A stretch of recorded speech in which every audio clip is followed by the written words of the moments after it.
사랑하는 놀숙배우 교우 여러분 안녕하십니까? 제가 이 코로나 바이러스가 시작할 때 한두 달이면 끝나고 같이 대면하면서 예배 드릴 생각을 했었는데 제 예상이 아주 빗나갔네요. 우리 서로 뵙지 못하지만은 우리 이런 예배를 그래도 드리게 되니 감사하게 생각합니다. 우리 기도하고 시작하십니다. 하늘에 계신 아버지시여, 우리에게 또 새로운 안식일을 주셔서 감사합니다. 우리가 주님께 경배할 때 주님의 약속하신 성령이 우리와 함께 하시고 또 하나님의 말씀을 우리가 경청하고 주님께서 우리에게 요구하시는 그 명령을 잘 순종하는 우리 모두가 되게 도와주시옵소서.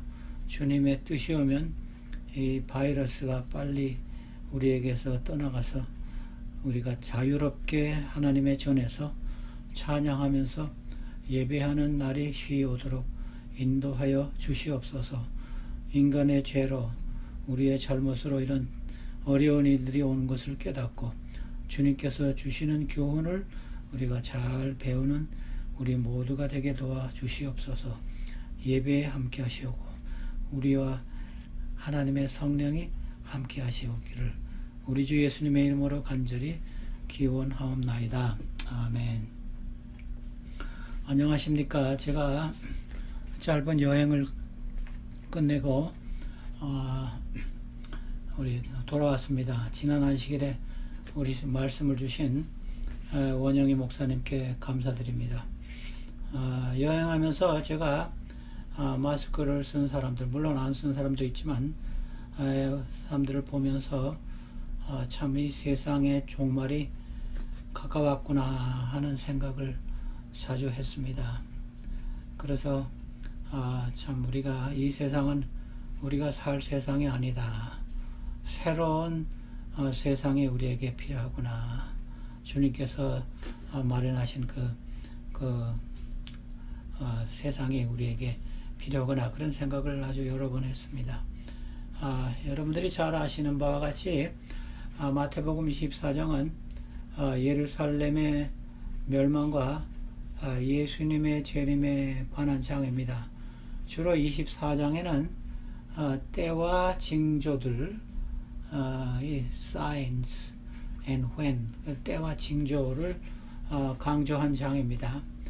그러나 그 다음 장 마태복음 25장은 세 가지 비유로 예수님께서 그러면 우리가 어떻게 재림, 마지막 때를 준비할 것인가에 대해서 말씀하신 겁니다. 그래서 이 언제 또는 징조들보다도 어떻게, how 이것이 더 중요한 장이라고 이슈라고 쟁점이라고 생각합니다. 그래서 우리가 마태복음 25장을 우리가 더 잘 생각하고 연구할 필요가 있습니다. 오히려 24장보다도 25장에 나오는 세 가지 그 비유를 잘 우리가 읽고 연구하고 명상하고 준비해야 하는 것이 더 중요하다고 생각합니다. 이 세 가지 비유 중에 첫째 그 비유는 열처녀의 비유라 그랬습니다. 그래서 이 비유에서는 개인적인 신앙 준비에 대해서 예수님께서 말씀하셨습니다. 그 후에 달란트의 비유나 이 양과 염소에 대한 비유에서는 다른 면을 예수님께서 어떻게 준비할 것인가를 가르쳐 줬습니다. 그래서 25장 첫째 비유가 굉장히 중요한 비유라고 저는 생각합니다. 마태복음 24장 거의 마지막 절에요. 24장 40절에 보면요. 예수님께서 이렇게 말씀하셨어요. 이러므로 이거는 결론적으로 말씀하실 때 이러므로 그런 말씀하십니다. 너희도 준비하고 있으라. 생각지 않은 때에 인자가 오리라 그랬습니다. 그래서 이 열처녀의 비유를 말씀하신 그 목적은 준비하고 있으라는 그러한 이유로 말씀하셨습니다. 준비하고 있으라 그랬죠. So you also must be ready. 그래. NIV 성경에는 그렇게 됐습니다. 이것은 저는 이 말씀을 볼 때 준비하고 있으라 생각지 않은 때에 인자가 오리라 이렇게도 읽을 수 있지만 준비하고 있으라 죽음이 여기서는 인자가 올 때 재림을 얘기했지만 죽음이 언제 올 수도 있다. 생각지 않은 때에 올 수도 있다. 그래서 항상 준비된 상태에 준비된 생애를 살아라. 제가 이번에 시애틀에 갔다 왔는데 동생 집에 그 동생 그 교회에 있는 교회에서 이런 일이 일어났다 그래요. 어떤 부인이 밭에 가서 일을 하는데 남편의 암만 기다려도 들어오지 않아요. 그래서 나가 보니까 밭에서 일하다가 쓰러져 죽었다 그랬습니다. 굉장히 불행스러운 일이지만 제가 그 이야기를 듣고 우리가 언제 재림이 가까웠다 그렇게 하는 그 생각을 갖는 것도 중요하지만 언제 우리 생애의 마지막 날이 될지도 모르겠다 그런 생각도 우리가 하는 것이 중요하다고 생각합니다. 그래서 마태복음 25장에 시작할 때 예수님께서 25장 1절에 그때의 천국은 마치 등을 들고 신랑을 맞으러 나간 10 처녀와 같다 하리니. 그래서 이 비유를 저는 10 처녀의 비유로 하는 것보다도 10 신부들의 엿 신부 들러리의 비유라 하는 것이 더 정확합니다. 왜냐하면 이 10 처녀가 다 신부는 아닙니다. 신부의 둘러리입니다. 그래서 10 신부의 둘러리의 비유라 하는 것이 더 정확한 제목이라고 생각합니다. 신부는 물론 한 명이죠. 이 10 처녀는 신부의 둘러리, 신부와 함께 같이 신랑을 맞으러 가는 그런 이야기입니다. 비유입니다. 그래서 2절에 보면요. 25장 2절에 보면 그 중에 5은 미련하고 5은 슬기 있는 자니라 그랬습니다. 그래서 예수님께서 이 비유를 말씀하실 때 결론부터 말씀하셨어요. 성경에는 많은 이야기나 그 장에서 항상 결론부터 이야기를 말씀하십니다. 5은 슬기롭고 5은 미련하다. 그래서 이 비유를 너무 자세하게 하는 것도 좋지 않습니다. 그렇게 말하면 예수님께서 오실 때 교인 중에 반은 구원을 받고 반은 구원을 받지 않는다. 이렇게 1대1의 비유로 생각하는 것도 옳지 않습니다. 왜냐하면 비유는 한두 가지 중요한 교훈을 주기 위해서 주신 것이지 그것을 너무 자세하게 하면 오류에 빠질 수도 있습니다. 제가 그런 예를 여러 번 봤는데 그래서 5대5다. 그러니까 구원 얻을 사람 반, 구원 얻지 않을 사람 반 이렇게 해석하는 것도 옳지 않은 해석입니다. 예를 누가복음 16장의 거지 나사로의 비유 그것도 우리가 그 한두 가지 큰 교훈을 주기 위해서 주신 것입니다. 보물을 발견한 상인, 그 다음에 밭에서 보물을 발견한 그 농부 이런 것도 하나님의 말씀, 예수님을 발견해서 자기의 모든 것을 희생한다는 그런 의미로 우리가 해석할 수 있습니다. 그래서 비유는 한두 가지 큰 교훈을 주기 위해서 주십니다. 그래서 외형에는 큰 차이가 있지 않으나 밖으로 볼 때는 큰 차이가 없어요. 이 슬기로운 자나 그 다음에 미련한 자. 그러나 우리가 계속 읽어보면 굉장히 큰 차이가 있는 것을 알 수 있습니다. 예수님께서 그 결론을 말씀하시고 25장 3절에 미련한 자들에 대해서 먼저 이야기했어요. 미련한 자들은 25장 3절에 보면 등을 가지고 있을 때 기름은 가지지 아니했다 그랬습니다. 그래서 미련한 사람은 어떤 사람인가 이것을 말씀했어요. 등은 있었다 그랬습니다. 근데 등이 무엇입니까? 우리가 잘 아는 말씀 시편 119편 105절에 보면요. 이 주의 말씀은 내 발의 등이요 내 길의 빛이니이다. 그래서 성경을 해석한다는 원칙하에 이 등은 하나님의 말씀이라고 할 수 있습니다. 그래서 이 어리석은 자들도 하나님의 말씀을 갖고 있다, 우리에게 생각할 수 있습니다. 이 어리석은 자들도, 처녀들도 신앙인이고 기다리는 신앙인입니다. 신랑을 기다리는. 그래서 어떻게 보면 우리 재림 신도라고도 말할 수 있습니다. 신랑을 기다리는 신도들. 그래서 우리가 참 하나님의 말씀을 갖고 있다고 그렇게 자부해서는 안 될 것일 것 같습니다. 왜냐하면 제가 이 등은 있고 말씀은 있고 그 기름은 없는 자들을 생각하면서 디모데후서 3장 5절에 그 디모데후서 3장 1절부터는 말세에 대한 그 현상들을 이야기하면서 어떤 사람들이 이런 사람 경건하지 않은 구원받지 못할 사람이라고 이제 말씀하시면서 디모데후서 3장 5절에는요 이런 사람들은 경건의 모양은 있으나 그러니까 겉으로 보기에는 경건한 것 보이나 경건의 능력은 부인하는 자니 이 같은 사람에게서 내가 돌아서라 그랬습니다. 그래서 모양, 겉모양은 있다 그랬습니다. 말씀도 있고 그러나 말씀이 그의 인격을 변화시키는 능력은 없다 그랬습니다. 그래서 우리가 참 하나님의 말씀을 우리가 알고 읽는다고 거기서 끝나면 안 됩니다. 말씀으로 인한 또 말씀의 성령으로 인한 변화하는 능력이 있어야 한다 그런 말씀입니다.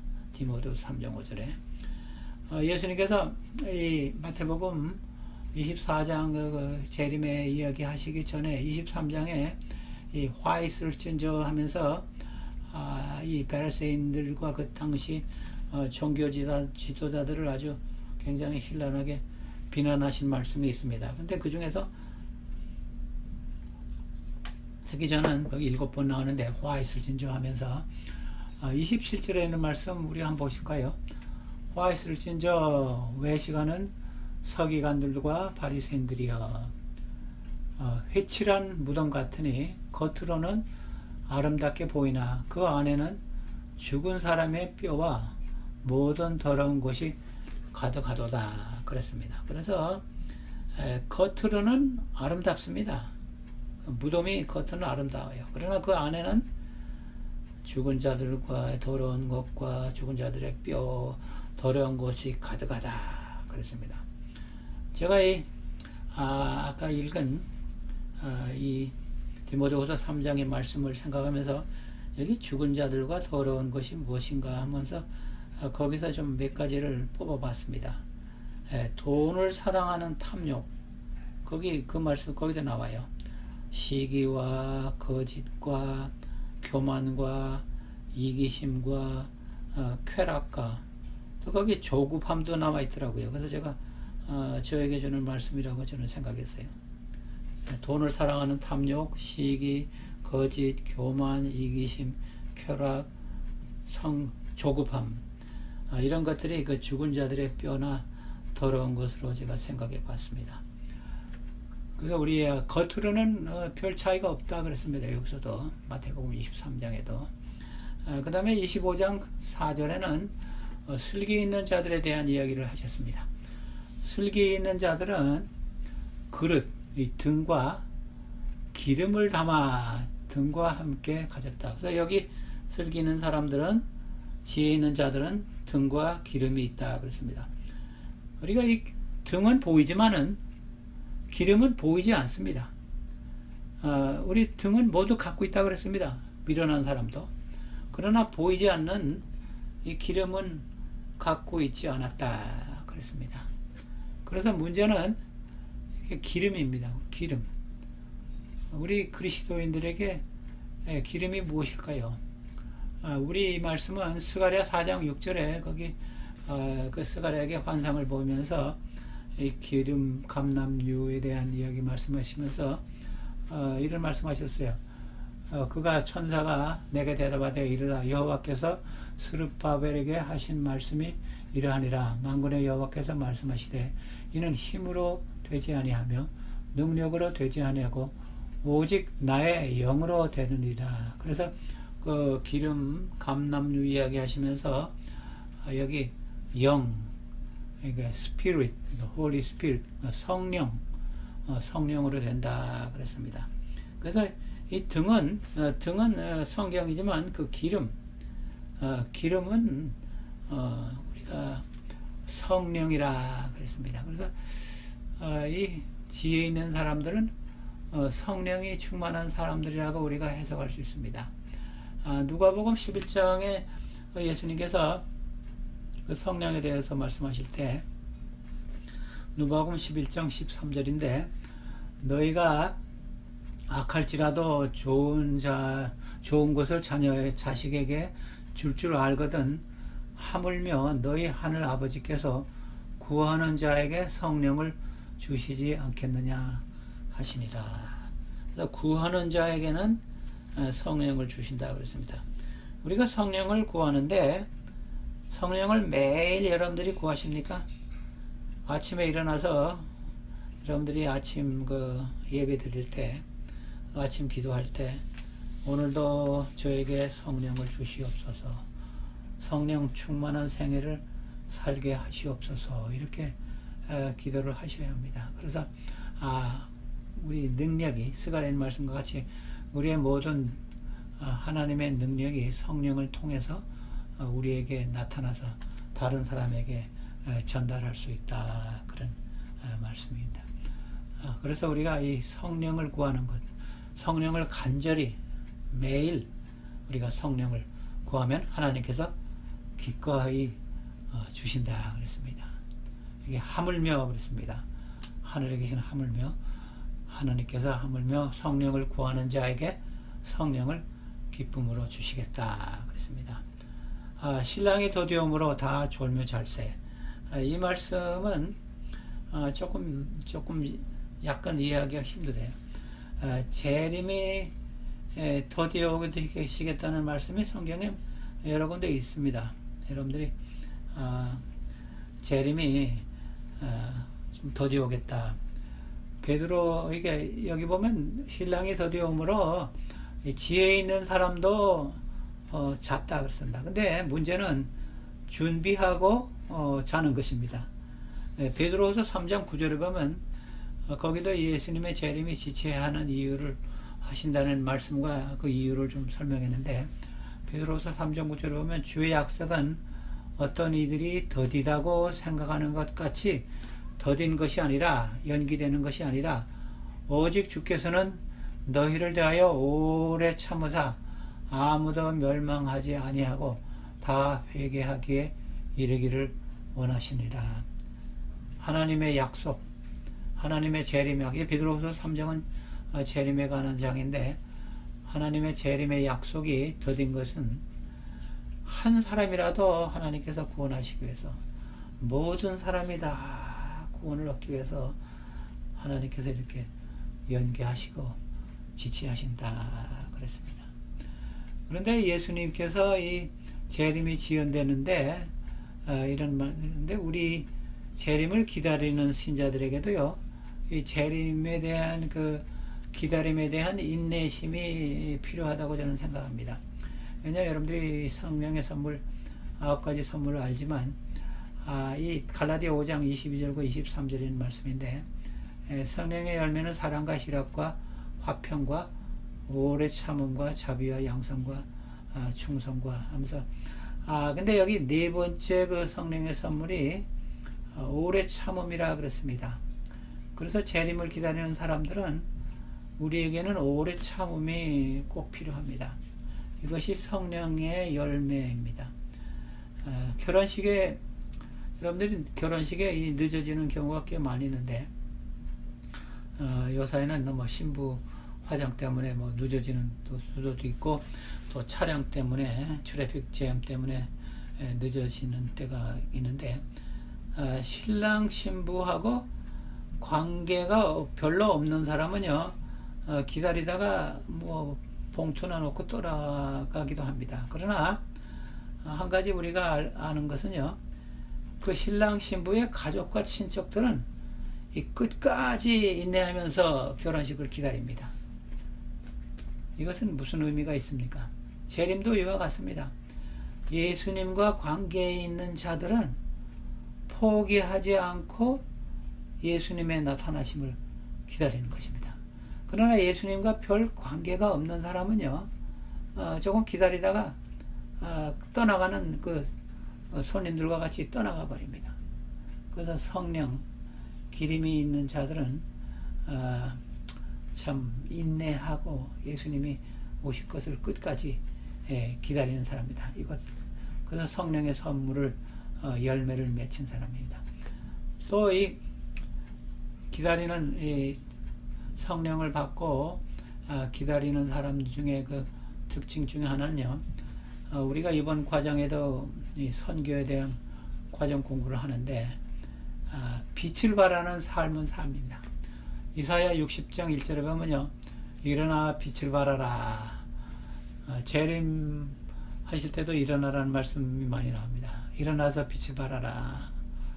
이는 내 빛이 이르렀고 여호와의 영광이 내 위에 임하였습니다. 그래서 빛을 발하는 삶, 이것이 기름을 가진 사람의 특징 중에 하나입니다.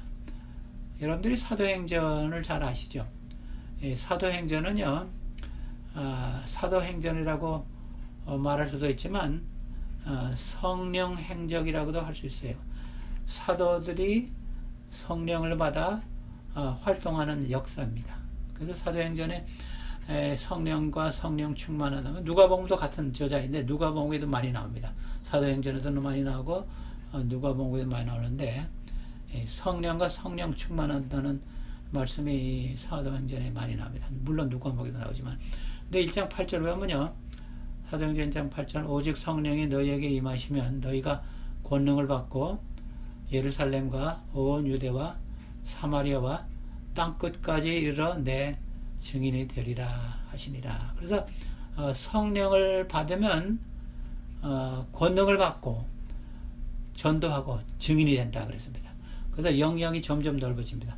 예루살렘과 자기 사도들이 사는 예루살렘과 그 다음에 그 나라와 그 다음에 입양 나라, 그 다음에 온 세계. 그래서 사도행전의 역사는, 여러분들 사도행전을 공부하시면 알겠지만 이 예루살렘에서 전도하고, 그 다음에 유대에서 전도하고, 사마리아에서 전도하고, 땅끝까지, 그 당시에는 로마입니다. 땅끝까지 전도한 이야기가 사도행전의 역사입니다. 근데 베드로는요, 굉장히 겁이 많은 사람이었습니다. 예수님을 부인하고 겁이 많은 베드로인데, 베드로가 그 성령을 받은 다음에 참 여기 이런 말씀이 있습니다. 베드로가 성령에 충만하여 이르되 백성과 관리들과 장로들아 하면서 이 베드로가 성령이 충만해서 전도하는 이야기가 나옵니다. 그래서 굉장히 용감해졌죠. 그 다음에 5장에 보면요, 같은 장입니다. 같은 장 4장 13절에 보면요, 베드로가 여기는 그들이 베드로와 요한에게 담대함을 보고, 여기 그렇게 부끄러워하고 겁이 많은 베드로가 담대해졌다 그랬습니다.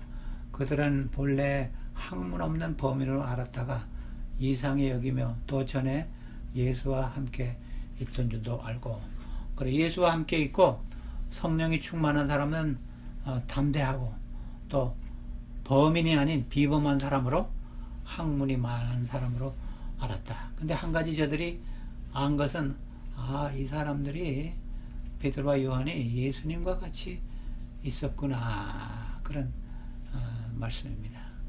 성령 충만한 사람의 본보기입니다. 다시 우리 본문으로 돌아가서 마태복음 25장 6절입니다. 밤중에 소리가 나되 보라 신랑이로다 맞으라 나오라 하매, 이게 밤중이라 그랬습니다. 근데 영어로는 at midnight 그랬습니다. 그래서 우리가 알 것은요, 예수님의 오심은요 밤중에 오십니다. 죄악이 아주 많은, 그래서 재림 직전에는 이 세상은 캄캄함의 세상입니다. 죄로 가득한 세상입니다. 그래서 우리가 지금 우리 현재 세상을 볼 때 그렇지 않습니까? 밤중 같지 않습니까? 죄로 가득 찬 세상입니다. 밤중에 신랑이 온다. 예수님이 오신다. 이렇게 소리를 지르니까 천사들의 그 나팔 소리라고 할 수 있겠죠. 모든 그 자던 자들이, 열 처녀들이 다 정일 준비하고 이제 밤 신랑을 맞으러 그 둘러리들이 신랑을 맞으러 나갔습니다. 근데 25장 8절에 보면요, 미련한 자들이 슬기 있는 자들에게 이르되 우리 등불이 꺼져가니 너희 기름을 좀 나눠달라 했습니다. 보이지 않는 성령, 보이지 않는 믿음, 품속, 인격, 이것은요 나누어 줄 수 없는 것입니다. 겉으로 보기에는 비슷하지만 보이지 않는 것, 이런 성령 충만함, 우리 믿음, 아름다운 그리스도인 인격, 이것을 어떻게 나누어 줄 수 있습니까? 제가요 이런 이야기를 좀 하나 드리겠습니다. 한문에 차부다라는 이야기가 있습니다. 중국 사람들은 짜부다 이렇게 짜부다. 차는 차이가 있다. 부는 아니다, 아닐부, 다는 많다. 그러니까 말하면 별 차이가 없다, 그런 뜻입니다. 짜부다. 그러니까 영어로는 뭐 not much difference 뭐 그렇게 하면 되겠죠. 근데 이 중국에요, 왕서방이라고 합시다. 중국의 왕서방이 자기 어머님이 아팠습니다. 아파가지고 어머님이 빨리 가서 아버지가 약을 사오라 그랬어요. 그래서 막 뛰어가니까 동네에 제일 가까운 병원이 그 수의병원이에요. 그래서 이 수의병원?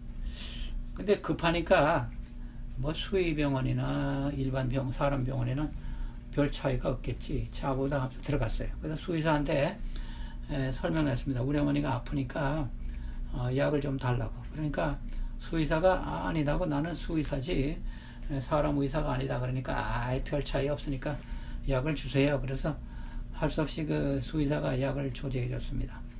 그래서 약을 가지고 달려왔습니다. 어머니한테 달려와 가지고, 어머님 이거 제가 급해 가지고 제일 가까운 병원에 수의사한테 약을 가져왔는데 이거 드세요. 빨리 드시고 나세요.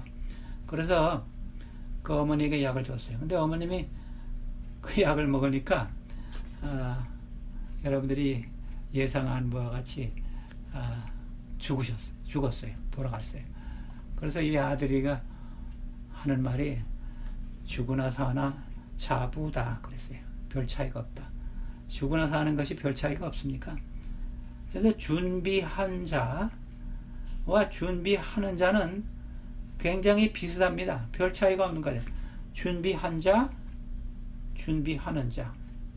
그래서 성령이 기름이 이 준비한 자는 기름이 충만했습니다. 충분했어요. 근데 준비하는 자, 완전히 준비가 되지 않은 사람은 기름이 얼마간은 있었지만 꺼져간다 그랬습니다. 그래서 우리에게 좀 빌려달라 그랬습니다. 그런데 25장 9절에 보면요, 슬기는 자들이 대답하되 이르되 우리가 너희가 쓰기에 다 부족할까 하노라. 차라리 파는 사람에게 가서 너희 쓸 것을 사라. 이것은 굉장히 냉정한 말씀, 쌀쌀한 말씀 같지만 사실 그거 아닙니다. 현실적인 대답입니다. 우리가 이거 나눠주는 것도 불가능하다 이런 뜻입니다. 기름 나눈 것은 불가능한 것이라는 겁니다. 그래서 현실적인 대답을 할 것입니다. 동정심 많은 이 슬기 있는 처녀들이 이때가 아니면 평상시라면 재림 전이라면 나눠줄 수 있습니다.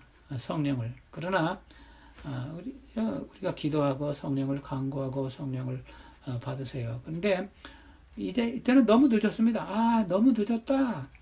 이제는 할 수 없다. 그런 현실적인 대답이 25장 9절입니다. 그래서 이 에스겔 14장에도 그런 말씀이 있습니다. 에스겔 14장 20절에는요. 비록 노아, 다니엘, 욥이 거기 있을지라도 나의 삶을 두고 맹세하노니 그들도 그들의 자녀도 건지지 못하고 자기의 공의로 자기의 생명만 건지리라. 주 여호와의 말씀이니라. 그랬습니다. 근데 에스겔 14장은요, 굉장히 흥미있는 장입니다.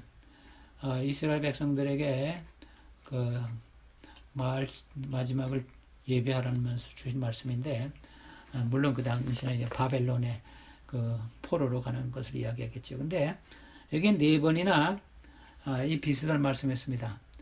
개개인이 준비하고 개개인이 해야지 자녀들도 그 자신의 믿음으로 구원을 받게 할 수 없다. 그래서 네 번이나 반복됩니다.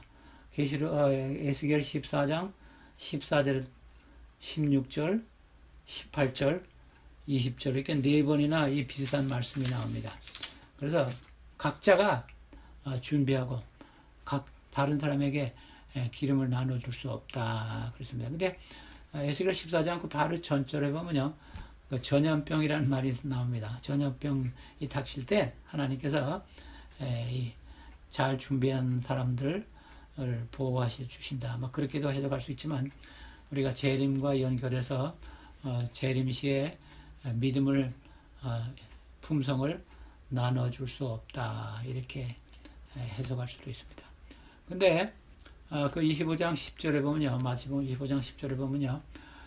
그들이 살아간 사이에 미련한 사람이 살아간 사람이 준비하는 것이지요. 살아간 사람의 신랑이 오므로 준비하였던 자들은, 그러니까 슬기 있는 자들은 함께 혼인잔치에 들어가고 문이 닫힌지라 그랬습니다. 그래서 이때는 너무 늦었습니다. 그래서 문이 닫혔다. Too late. 준비한 자들은 잔치에 들어갔습니다. 그러나 그때 준비하려고 하는 사람은 너무 늦었습니다. 에스겔 8장 20절에도 그 아주 한탄스러운 말이 나옵니다. 추수 때가 지나고, 이거는 슬기롭지 않은 처녀들이 한 말 같습니다. 추수 때가 지나고 여름이 다하였으나 우리는 구원을 얻지 못한다 하는도다. 그렇습니다. 굉장히 한탄스러운 말을 합니다. 2차 대전 당시에 W.W. 크리스천슨이란 우리의 목사님이 있었는데, 이분이 그 어느 부자하고 이야기를 하는데 막 전쟁을 해서 피난 가는 중에 있습니다. 근데 이 어느 부자 여인이 이 목사님에게, 목사님 빨리 저 침례를 주십시오. 제가 이제 결심한 때가 되었습니다. 그랬어요. 그러니까 그 목사님이 너무 늦었습니다. 저도 지금 전쟁 때문에 피난을 지금 가는 중인데 침례를 줄 수 없습니다. 제가 6주 전에 사모님에게 회개하고 주님을 위해서 결심하라고 말했지만은 그때 당신이 주저했습니다. 이제는 너무 늦었습니다. 그러니까 그 여인이 너무 늦었군요 하면서 it is too late 하면서 떠나갔다. 그런 기사가 있습니다. 그러나 이 지혜 있는 사람, 현명한 사람, 지혜 있는 신앙은요, 이사야 30장 21절에 보면요, 너희가 오른쪽으로 치우치든지 왼쪽으로 치우치든지 내 뒤에서 말소리가 내 귀에 들리거든 이르기를 이것이 바른 길이니 너희는 이리로 가라 할 것이며, 지혜 있는 사람들은 성령의 음성을 듣습니다. 그래서 성령의 음성을 듣고 성령의 음성에 순종합니다. 그래서 여기 현명한 사람들은 성령의 음성을 듣고 그 이리로 가라 할 때 그리로 간다 그랬습니다. 25장 11절 12절입니다. 마태복음 25장 11절. 그 후에 남은 자녀들이 와서 남은 자들이, 그러니까 어리석은 처녀들이죠. 주여 주여 우리에게 열어주소서. 대답하여 이르되, 주인이 대답하는 것입니다. 진실로 너희에게 이르노니 내가 너희를 알지 못하노라 하였느니라.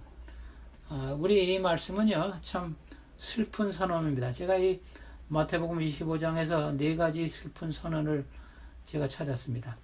8절에 내 등불이 꺼져갑니다. 어리석은 자들이 그랬어요. 10절에 보면 문이 닫혔다 그랬습니다. 그 다음에 11절에 주여 주여 열어주소서 그랬습니다. 그 다음에 12절에 내가 너희를 알지 못한다. 겉으로 보기에는 별 차이가 없었는데 예수님께서 내가 너희를 전혀 알지 못한다 그런 선언을 하셨습니다. 근데 이 말씀이요, 마태복음 7장 24절과 굉장히 유사합니다. 예수님의 그 산상설교. 그래서 어떻게 보면요, 예수님의 공생의 시작의 이 말씀과 예수님의 마지막에 주신 이 그 처녀의 비유와 굉장히 그 유사점을 제가 발견했습니다. 마태복음 7장 23절에 22절에 보면요, 거기 주여 주여 하는 말씀이 나옵니다. 주여 주여, 우리가 주님의 이름으로 병도 고치고 주님의 이름으로 또 해서가 뭐 주님의 이름으로 이렇게 많이 했습니다. 그러니까 예수님께서 23절에 그때 내가 그들에게 밝히 말하되 내가 너희를 도무지 알지 못하니 불법을 행하는 자들아 내게서 떠나가라 하리라 그랬습니다. 그래서 여기 법을 지키지 않은 자들이라 내게서 떠나가라. 얼마나 슬픈 이야기입니다. 그러나 이 현명한 10처녀의 그 중에 5 슬기로운 처녀, 이사야 25장 9절입니다.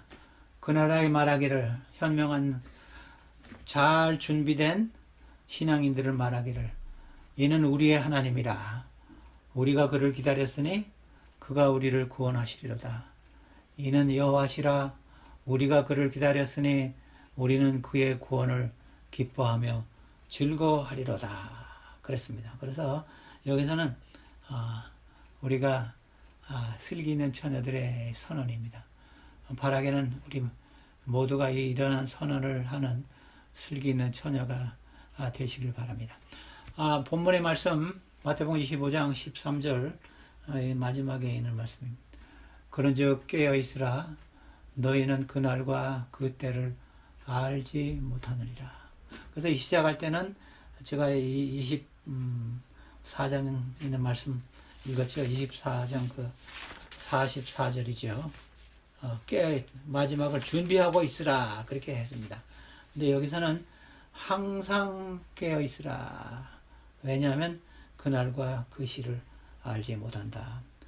재림의 날도 알지 못하지만은 우리 생애의 마지막도 알지 못한다. 그렇게도 말할 수 있습니다. 내일이 있다고 믿지 마십시오. 하루하루를 충실하게 살아가십시오. 매일 말씀을 연구하고 매일 성령을 구하고 매일 그 하루의 잘못의 죄를 잡아가고 그 저녁에는 그날의 잘못과 죄를 내일로 미루지 말고 회개하고 고치도록 하십시오. 이것이 준비한 자들의 생애입니다. 우리가 내일이 있다고 믿을 수 없습니다. 하나님께서 주신 오늘이 선물입니다. 그래서 영어에서 현재가 선물이라는 말과 같은 present 같은 말이 아닙니까?